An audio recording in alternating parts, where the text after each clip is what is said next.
Hey guys, it's your man of the hour, Rain Power.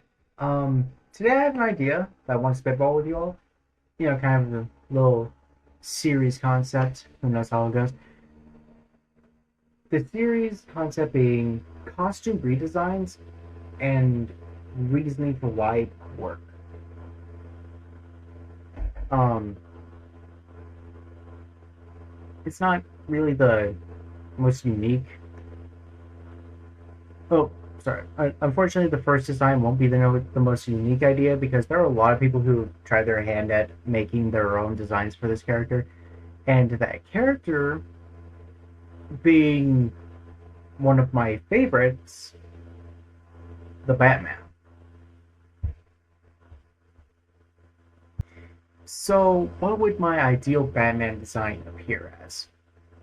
Well, I have to be upfront about it that will be a very experienced Batman. A Batman who has fought for quite a number of years, already has interacted with many of his rogues gallery, like Joker, Poison Ivy, Mr. Freeze, Bane. He's pretty much battle scarred already and is at the point where he's making the best adjustments to both his suits and his gadgets.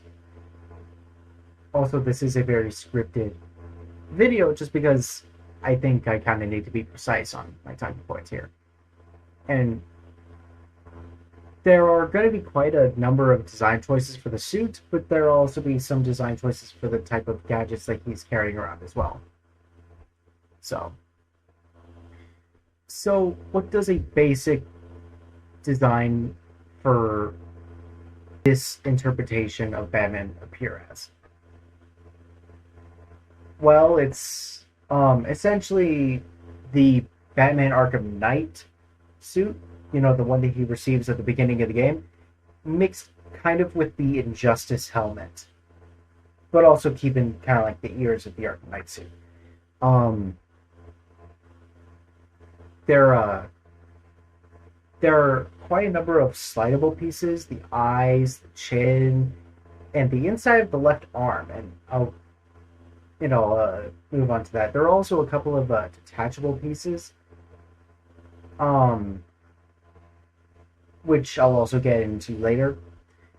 But from here on, I'll be diving into a bit more detail on the different sections of the armor, starting with about the most infamous piece of the suit, in my opinion, the cowl. So, the cowl, the helm, the top, the literal peaks. The cowl is the most noticeable piece of the armor, in my opinion, and I've never seen it get as much technological upgrades, despite it being the most realistic place to put said upgrades. First, we have an internal sliding glass system for the eyes. As you know, Batman, in basically every version of the part, like maybe one or two different continuities, just having no eyewear, no goggles, no glasses, no nothing. And this is something that I feel would definitely change for an experienced version of Batman. Um, and especially with how I've played the Arkham series, I've always kind of visualized the stuff that's the UI of the screen as something that Batman would be seeing at the same time as us as the player. Um, and that actually goes into a lot of the stuff that I think would be good to interpret into that, being stuff like a visual link to the back computer. So you can see who's talking to him through the comms, what they're looking into on the main systems. Um, there will also be like a thermal scanner, an X-ray scanner, and even like something that could like check the vitals of the people in front of them, and something that can detect injuries and mimicking his abilities in the Arkham series. He will be a bit rougher at the point in his journey where he would get such upgrades. So that's kind of why I'm putting it in there, because I do like the idea of him being rougher, being as hard as he is in in the Arkham series. But I also know that there will be that he would need some way to detect when he is giving too much damage. Um, so it's meant to keep the people around him safe. And while these are specifically meant for the eyes, these aren't actually the only pieces that have relationship to the back computer, which segues to I think the most simple redesign, um, but also being in the most recognizable part of the cowl, the bat ears, which, like I said, will be longer for this design, but it's because it has radio comm pieces built into the cowl, and so it's got padding around the ears, and the cowl itself, is plated in armor, so nothing can damage it. Um, but to but onto one of the most least interesting pieces of the cowl. I would say it's actually about the mouth, because in every single Batman media, there's basically been no piece that could that would have that was implemented over the mouth. And personally, I think the idea behind that was that Batman wanted you to see him both as a myth, but also as a human. So it's something that would stick to someone who gets thrown in Arkham, who has some special abilities like Bane, that he got beaten up by someone that was just tiny compared to him. You know. Um. And I like the idea of the Batman suit from Batman Beyond being inspired from some kind of threat, like maybe the Joker gas, the fear toxin, the spores of some plants that poison ivy is manipulating, something like that. And so basically, what it is kind of like this chin guard, wrap under the chin, giving him some protection down here. But it's also a piece that can connect to a unfolding cloth mask that would roll over his mouth. That also has a little microphone chip in the mask, and I'll get into that in a second. And so it's not only a set of protection for his ability to breathe, but it's also a way to dampen his voice while he uses the microphones to vocally synthesize another person's voice. So the voice synthesizer from the Arkham series. And yes, it's very clear that I love the Arkham games. But so being a detective vigilante, he needs gadgets that would allow him to get intel without blowing his cover. So being able to dampen his voice or project another over a phone would be an excellent tool for the Dark Knight to use. So there's that. Now, onto the gauntlets.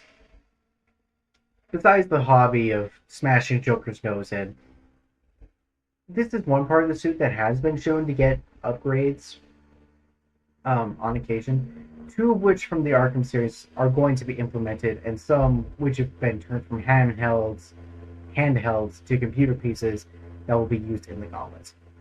So getting into it, working on the palm and the fingers of the hand, we have shock pads and fingerprint synthesizers integrated into the gloves. It's not much, but there are some pretty good features. So it's for allowing Batman to go ahead and resuscitate someone in case of any kind of any kind of situation that would require defibrillators, or if he wants to break some kind of electricity. Um, on that front, that is also where the fingerprint uh, synthesizers come into play, because they'll allow him to, get into technology after scanning someone else's fingerprints. So kind of like what happens in the Arkham Knight, where he scans the uh, fingerprints and the voice of what's his name, the what was it? I think he was a tech millionaire or something. He was working with Scarecrow for a bit, but was betrayed by him. Figures. Um, Moving on to the forearms, we have the fins of the gauntlet, which are actually removable, folded batarangs. So something that would allow him to have a projectile that he could easily remove instead of having to constantly be reaching into the pockets of his belt. You know, um, there will be 6 in total on both forearms. So three per. So not only do they act as the fin, so he can be able to block stuff, parry daggers or swords, because he does get into fights with random dealers and purse snatchers, so they'll probably be armed, and the the League of Assassins are always around the corner for him. Moving on to the left forearm. On the inside of the left forearm is a very Fallout inspired device. It is a sliding frame of the armor. It'll probably slide up or down. It can't really go from side to side because there's a lot less room on that. But basically, what's underneath the panel is that there is this miniature back computer. Something for him to go ahead and use when he needs to validate some information, or if his connection to Barbara and Alfred are cut off. Preparing for the worst, hoping for the best, that kind of stuff.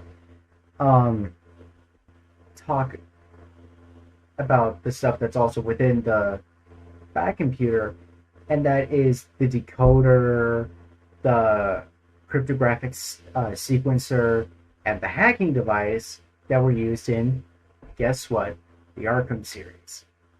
These devices are typically represented to be used in the same handheld device, this kind of miniature foldable holographic computer thing. I figured that maybe just to save on space, Batman would probably implement something like this into just one singular device if he needs to go through the Batcave and stuff like that. Or the Bat computer, whatever. And yeah, that's basically it for the gauntlets. So, yeah. Alright. On to hopefully the shortest part of this. We have the remaining batarangs. Of course, I mentioned that in the gauntlets there was 3 per arm, so 6 in total. However, what I didn't mention is that on the actual symbol of the chest is actually about 4 more batarangs. So we're giving Batman a base number of 10 batarangs in total. And how the batarangs are situated is that they're in this sliding, this spring frame. So that way, whenever a batarang is pulled out, the next one gets pushed up to the top, stuff like that. And Batman could just easily just slip them back in, push them down, slip the other one back in. Kind of like how you load a magazine. Yeah, that's kind of basically it. So, the utility belt. So many heartwarming memories hidden in those those belt pockets. Anyways, we have a couple of different gadgets hidden in the belt that those from the Arkham game who've played the Arkham games should recognize pretty well and pretty easily. Um, and also one that, and also like one or two that maybe some people might not see coming. The first one being the grapnel gun. Fun little fact, until recently, I did not actually know that it was called the grapnel gun. I thought it was called the grappler gun. So, kind of got that wrong. um, it'd also be taking the place of the Batclaw. The idea of Batman disarming armed opponents with it was just kind of what I thought it was to begin with. Like, I didn't really think that there was a difference between the two. So I figured that, those two just being the same device will just make sense. Easy way to disarm opponents, or get opponents closer, or get Batman to the top of buildings so he can start gliding all over Gotham.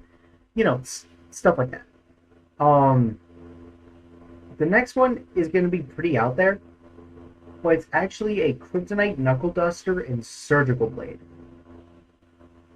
This one is, clear as day for Superman or Kara in case he needs to either put them in their place, or in case he needs to do some kind of operation and the Flash isn't nearby. Or the Flash is nearby, he could just go ahead and make sure that the Flash uses it. Kind of for situations in case Superman is injured, most likely from a kryptonite bullet.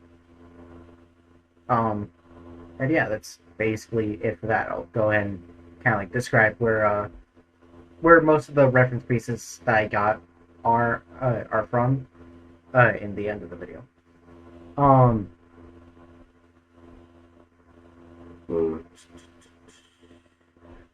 Next, it's not exactly a tool, but it's a small little collection of items hidden in one of the pockets. It's backcom earpieces.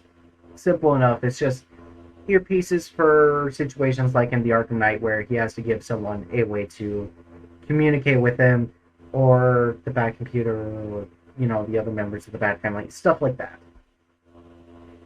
Simple comms between either the Bat family or the Justice League. It's something like that. Next are not just the smoke pellets, but also flashbangs.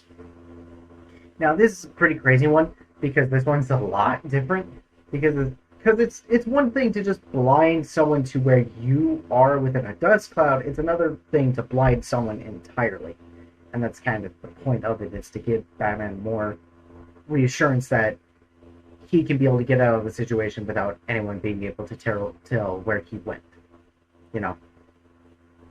or he could just end a fight.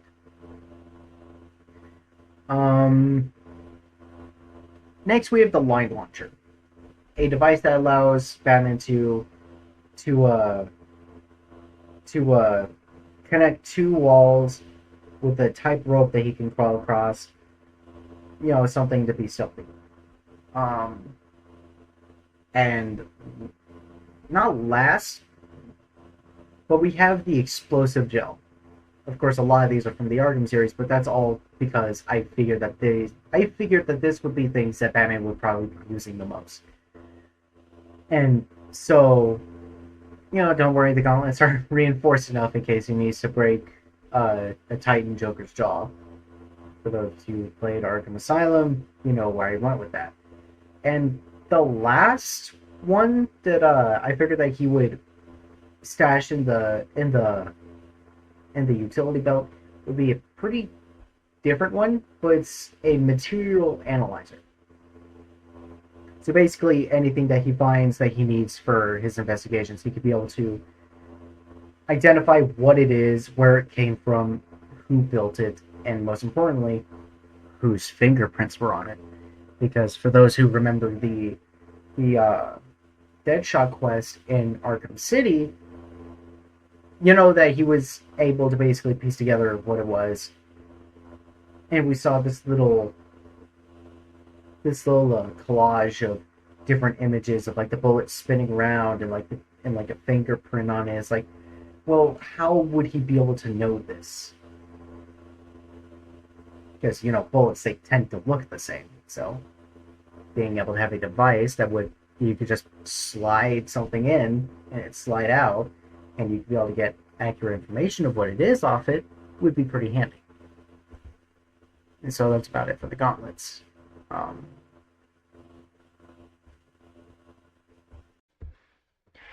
Now on to a less bit of versatility, and more onto a bit more of a style. So what am I going to be talking about? The cape. Let's be honest, that's the only thing that you could probably get from that. It was probably going to be the cape. Now, the cape is in a lot of different versions of Batman.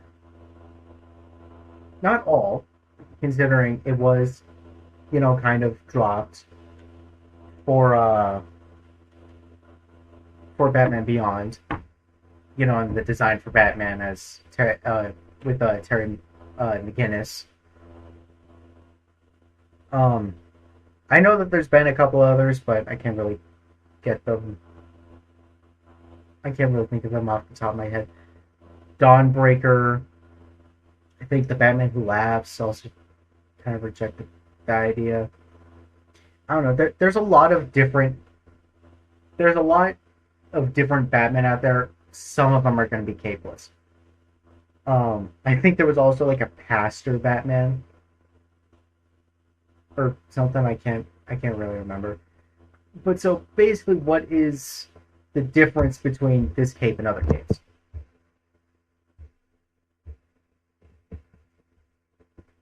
Well, I'm going to be putting tubes in it. That's going to sound crazy, but let me go ahead and get into it.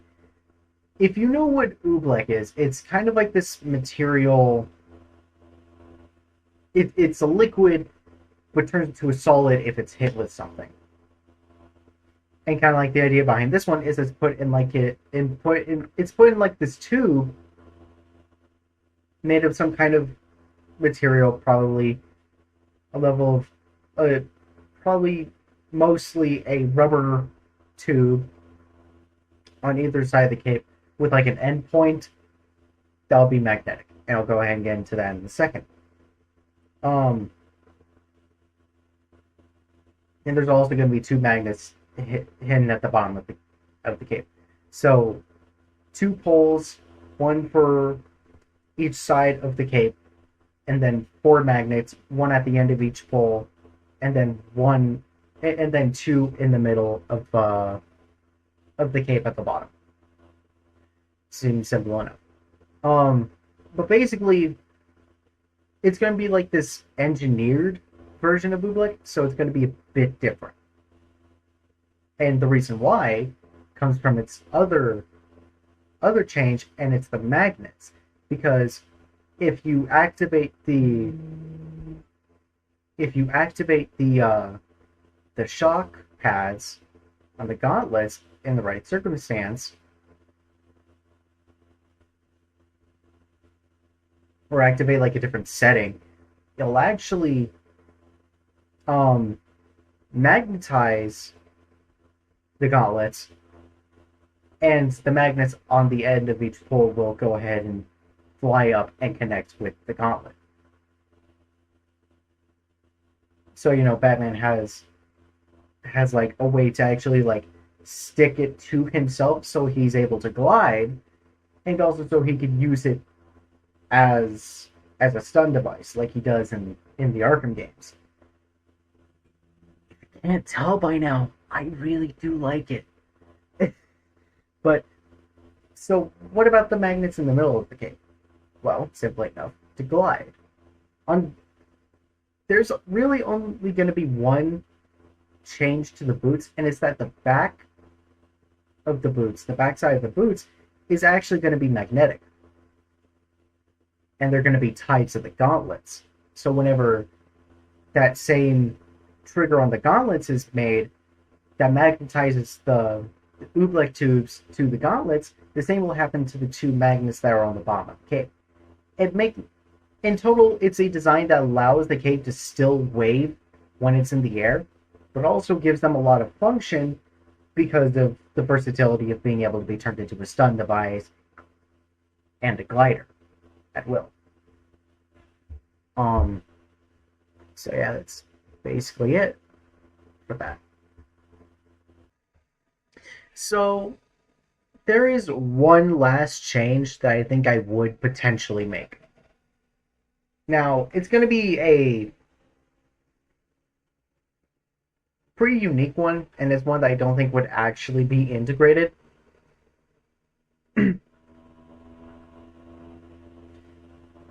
But it's the idea of the invisibility cloak from Harry Potter. In recent years, not so recent. I mean, I think we had heard news about it like almost a decade ago, where people were able to basically make this reflective material that could allow people to see through the material and something that is directly on the other side of it. So, if someone is sitting behind it in like just the right angle, no one will actually be able to see the person. So, that's kind of like the last idea. I mean, one other idea that I had was kind of for the cape that would basically allow it to go ahead and stay intact, and it's kind of like this. It's kind of like a couple hundred layers of this carbon sheet, carbon fiber. I mean, carbon, like just the atom itself. Um, Basically, you could be able to make a structure made of carbon that's like a molecule thick, and it's like surprisingly tough. So like putting like hundreds of levels of this carbon material, of these carbon sheets into just the cape would basically make Batman bulletproof. Not bullet resistant, I mean bulletproof. Like it's some crazy shit. I'll go ahead and link the video for it. I found it in a fucking, sorry, we'll probably leave that, in a film theory video regarding Hitman, the movie Hitman. So, that's something pretty interesting.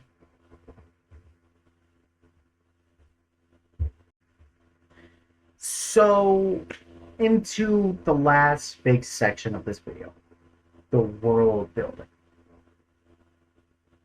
What would be the reason for these changes in a bat suit to come to this point? Well, I'll kind of tell you, it's a very rough story with quite a number of influences. But, it's a lot of stuff that happens. So, starting the story, we have Batman, 1 or 2 years in, and Bane has showed up. I'm talking the Nightfall comics. This Bane is pretty intelligent, like he usually is, unlike how he's presented in the Arkham series, because I always found that to be incredibly stupid, except for his incarnation in Arkham Origins, which kind of explains away why he's been as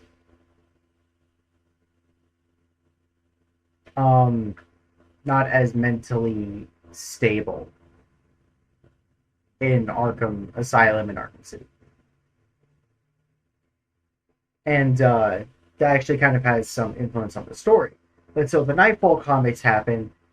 Bane breaks into Wayne Manor, beats up Batman, breaks his back, and leaves. He screws off. He's like, yeah, no, I can kill you anytime I want. I know where you fucking sleep. And so he leaves, and Batman, after recovering, makes an adjustment to his suit, but specifically to the cape. This being part one, this is one very simple adjustment.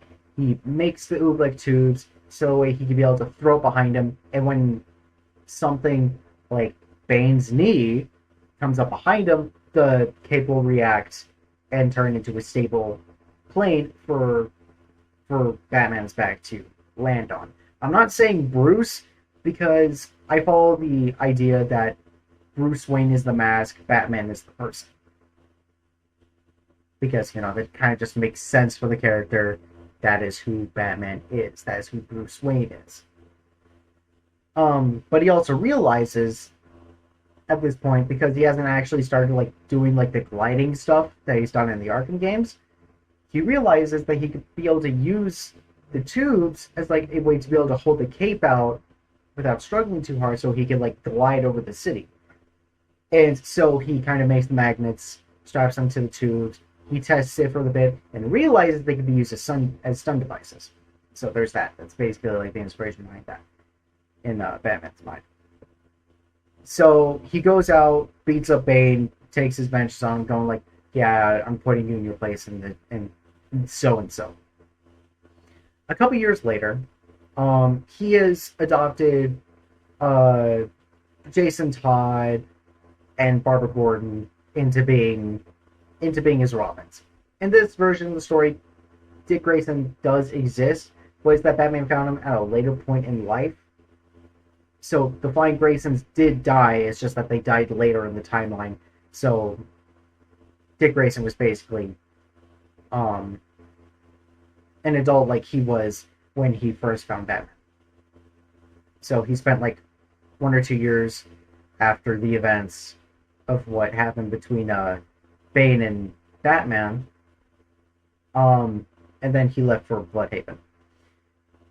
Um, and in this, and so in this version of the story, Barbara Gordon and Jason Todd are kind of in a romantic relationship.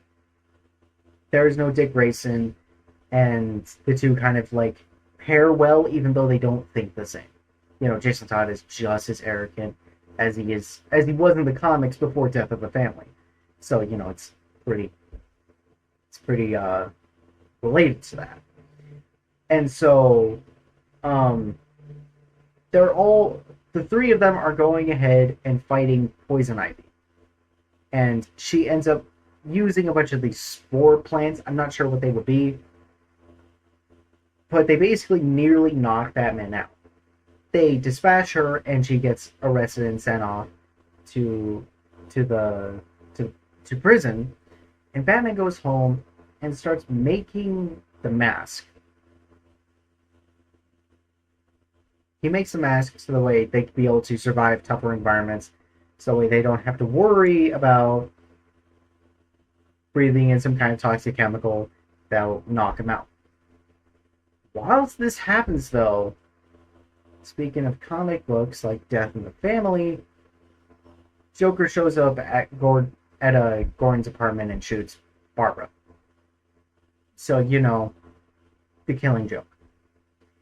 Barbara Gordon is paralyzed and now becomes Oracle. I'm not sure if this kind of story would do what the Injustice timeline did. It made it to where Barbara goes ahead and gets an implant that will go ahead and restore her back. So, we're just kind of working off the idea that she is paralyzed. So, with the revelation of Joker shooting Barbara, paralyzing her, Jason is outraged. Like, mentally deranged kind of outraged.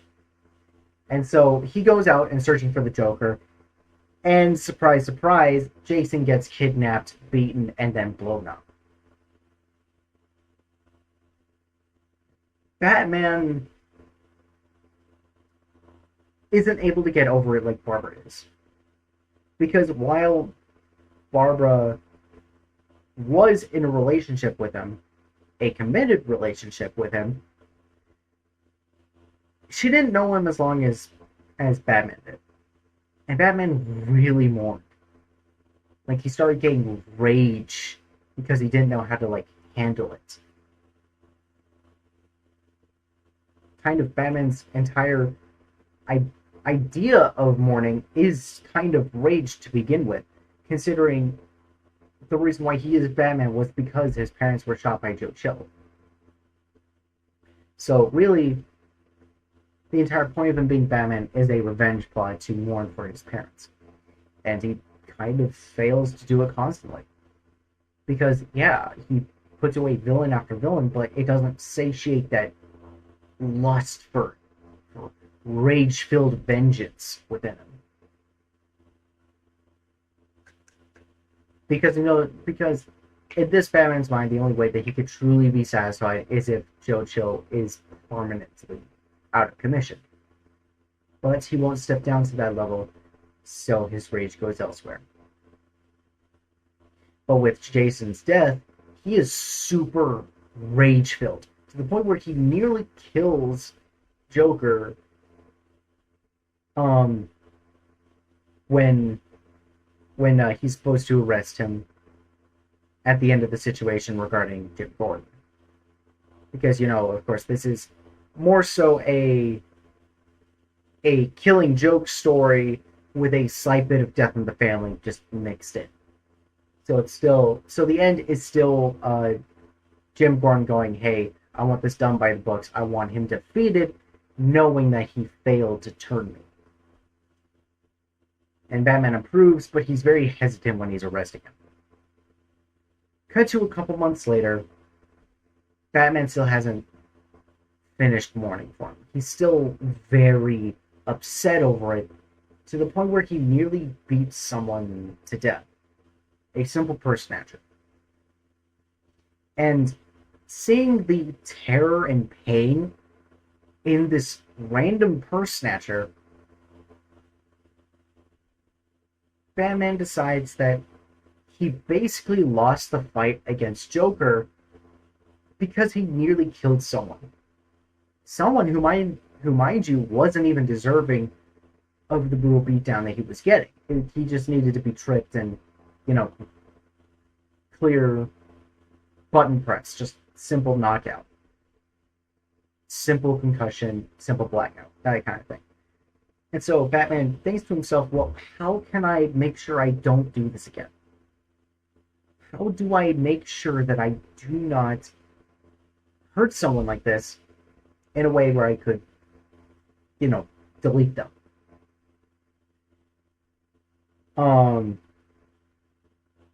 And so he goes to the Batcave, and he has Oracle, Barbara Gordon, come in and help him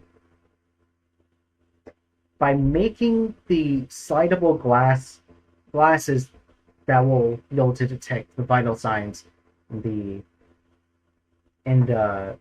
people in front of him, as well as giving him an X-ray vision, thermal reading, and a visual link to the Batcomputer. And so that's basically how that happens. A couple months to a year later, Jason Todd comes back. Don't know how, don't know why. Let's just assume Lazarus Pit, or that he wasn't exactly in the explosion when it happened. Say he just broke down the door and got blasted away by the explosion. They just got sent flying or something. And he doesn't just come back as Red Hood, he comes back as the Arkham Knight to challenge Batman. Arkham Knight's beaten, Red Hood comes back, and Batman has a realization. Is that his suit is very strong, and his melee combat is on point. It's his ranged attacks that need work on. And so he designs the batarangs, but he doesn't know where to put them. He could just fold them up and put them in one of his pockets, but that would be very much a time waster to unclip each pocket, pull it out, then clip it shut, because he's a very mobile character. He needs to be moving around all the time, so it'd be very tedious to just keep opening, pulling out, closing, throwing, moving, opening, pulling out, closing, throwing. Not even to mention the fact that the batarangs are foldables in this case, meaning that he's also flipping them open like you would with a pocket knife. And so he designs the fins on the gauntlets and also actually the symbol on his chest because of something that Jason Todd ends up saying during their fight. And so he's basically given 6 foldable batarangs, and then 4 uh, unfoldable ones that he could just simply just rip off his chest and just throw. Of course, he needs to like flex one of his muscles to be able to like pull it off. But that's much easier to flex a muscle, to flex a couple of muscles, than it is to tediously open and close a pocket. And so that's kind of where that goes. After designing this, he realizes that his range skills aren't exactly the best. He's trained in martial combat. He's trained in martial arts, physical combat, slight bit of magic, but he hasn't really touched that. It's not really his thing. He's, studied the biology of practically every animal on the planet, and including a bunch of myths regarding Martians and like space stuff and ancient religions. So, he's very intelligent, like he always is. He is, in fact, the world's greatest detective, after all. But he realizes that he isn't the best sharpshooter. So who else to go to other than not Jason, because he knows that Jason's intentions if he were to be teaching Batman something, would be slightly corrupted. Instead, he goes to Oliver Green, otherwise known as the Green Arrow. The two train together for a bit and actually partner up. Dick Grayson goes back to Gotham to kind of supplement, putting on the cape and cowl like he would promise Batman he would do if something were to happen to Batman. And mind you, there's also the little thing between Dick Grayson and Starfire. He did start the Titans, so it would make sense for him and Starfire to already be acquaintances, if not a little bit more than that. But back to Batman. The two, one day, end up stumbling upon this shipment of kryptonite. A bunch of things made of kryptonite. Knives, bullet casing, bullets. God, that was bad. But it's just a bunch of things. And they realize that the shipment was meant for Lex Luthor. Alexander Luthor. Because, yes, that is his full name, Alexander Luthor. Lex Luthor. Yeah, that. Look at me being a nerd. But so, Superman comes onto the scene, and the three of them basically decide to team up and take down Lex Luthor before going and creating the Justice League with a second.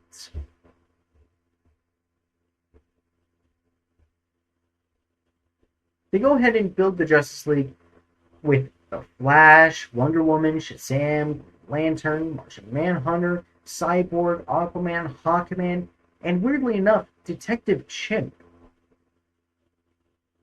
And for those who don't know, Detective Chimp was just a regular circus animal who got led into the forest by Crypto, of all characters, and drank from the Fountain of Youth, which basically gave the little chimp, the ability to speak practically any language in the animal kingdom, including, all human languages, and also gave him a very superior intellect, which was kind of the thing that got Detective Chimp and Batman to kind of like collaborate. But with so many people, Batman needed a way to communicate with all of them. Thus, he got a bunch of con pieces, handed them out, and then kept a bunch left over in his pocket. So, for both him and the Bat family, considering Tim Drake, who is the newest Robin, like the other Robins, only has like the eye masks, the eyepieces, so there's nothing really covering up the ears. So there's always the possibility of losing the earpieces. After returning home after one patrol, a couple months later, he has a discussion with Jason. And Jason's like, okay, well, this you are a pretty big person at this point. It is pretty fair to say that, like Bane, someone might go ahead and try to break into the manor again, and when that happens, there is a high likelihood that someone here might die. Oracle spends her nights here practically every time you're on patrol because she doesn't want her father to find out. And Alfred just, is locked away at the Batcave when you're on patrol because he wants to make sure that you are well informed and that he can reach you if he thinks that you need the attention. So there's a high likelihood that someone breaks into the manor, and if worse, the Batcave, that someone might get killed.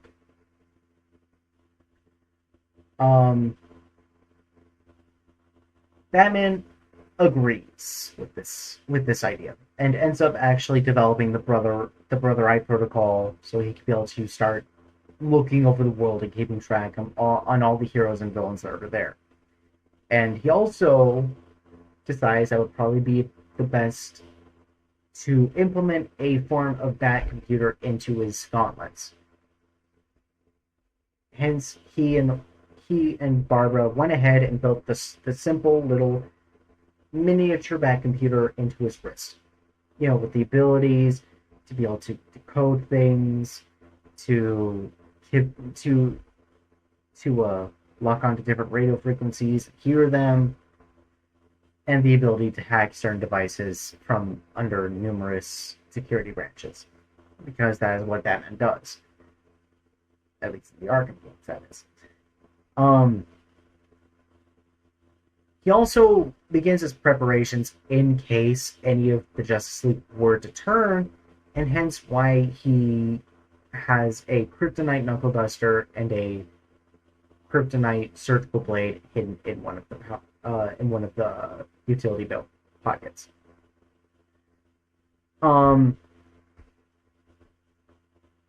However, with this with so much weight on him now, he realizes that he's slightly slowed down. He's still pretty fast, he's still pretty young, he's still pretty nimble. It's just that he's not as fast as he could be. And so he decides that he needs a way to go ahead and disappear from sight without it taking too long, because the smoke pellets are pretty fast, but they still take time. So Batman goes ahead and, along with the smoke pellets, has a couple flashbangs hidden in his pocket at all times. Simple devices that could go ahead and blind someone so they can't tell where they're shooting, and no reasonable man will pull the trigger if he knows he's going to be wasting ammo on nothing. Of course, he fights random crooks who are, consciously supporting the Joker of all people, so not all people are going to be mentally there, so either way they would be opening fire, but this will give him some level of security, so he could be able to get around without being detected in a lot of occasions. And that is basically where the world building of this goes. You have a number of places: Bloodhaven, Metropolis, Gotham, whatever the city that Oliver Green resides in, stuff like that. He goes to a lot of different places, and there are a lot of different things that he sees. But that's basically all that I have in terms of a story that would be the reason for a lot of his devices. Of course, not all of them were talked about, but that's because I feel like some of the minor changes to the suit, like the material analyzer or the line launcher, or the ear columns in the cowl, just wouldn't be that necessary to touch up on. I feel like that would either have been introduced with something else, or would basically just inherently be in the suit. Like, this is a very technological Batman. He has a lot of technology built into the suit already. Like I said, it looks very much like the Arkham version of the suit, so there's already a lot of sliding panels that make the suit fit. Like if you've ever seen the cutscene of him suiting up in the beginning of Arkham Knight, you can tell that's already a pretty advanced version of that suit. All I have left is the reference pieces and then, a simple little outro. But so, where did all these ideas come from? There are a couple places. I mentioned some. I mentioned one of them, two of them actually, four. Dang. But basically, some of the ideas came from YouTube. Um, those ideas being the kryptonite knuckle duster and the and the carbon layering within the cape, and chances are the whole suit. The carbon layering I've already specified was in Game Theory's sister channel, Film Theory, and its video talking about the Hitman movie. The knuckle duster is quite the outlier because it actually came from a video talking about the Batman in the Snyderverse, in the Snyder movies. And it came from a video that was made by a channel called The Closer Look. Anyone who's seen that video will know exactly where it came from, and will also notice the storybeat connection that was in the storybeat connections that were in both this version of the story and that version of that story. Because in that version of that story, Batman ends up finding a shipment of kryptonite weaponry. Had already lost Jason, and went ahead and helped Superman in taking down Lex Luthor, although it's a very simplified version of that story, and Superman doesn't end up dying in my version.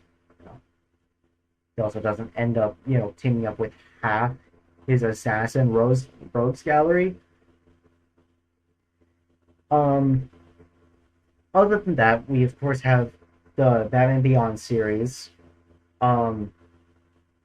With the mask to cover the mouth and all that. Of course, there's the game series, whether it be the Arkham franchise or Injustice.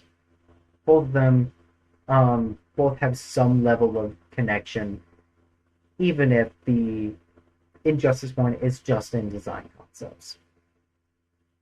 Because I do like the idea of it just being kind of like a smooth surface, fitting around kind of like a brow kind of thing, which would be where the glasses would sit. Is that it kind of has like a Super Saiyan 3 concept where kind of like the brows look a bit bigger. Well, yeah, that's kind of where I kind of get the idea of like the Injustice suit, is that like the brow and like the like bowl shaped top, And so that's all I had to discuss about for this video. I had a lot of fun making it for the second time, and hopefully got my creative juices flowing so I can go ahead and continue and hopefully finish working on Oxide. I because recently I've been having kind of a writer's block. There's always a bit of trouble in story writing, because even if you're the best at it, sometimes you could just suck. And that's kind of what happens when a writer's block happens. So, but that's basically enough for me today. I want to go ahead and continue making character redesigns, because this video idea was just pretty good, and I love that idea of doing it for like a series. So I don't know, maybe I'll do it for Scarecrow or Mr. Freeze or someone else. But anyways, hope you're okay. Enjoy your night and day. Share this with your friends and family, maybe your dog. Come on, boy. Oh, get up here. What you doing, boy? Looking around my room? Yeah. Sorry, Will of DA Games, for stealing your outro. Peace out.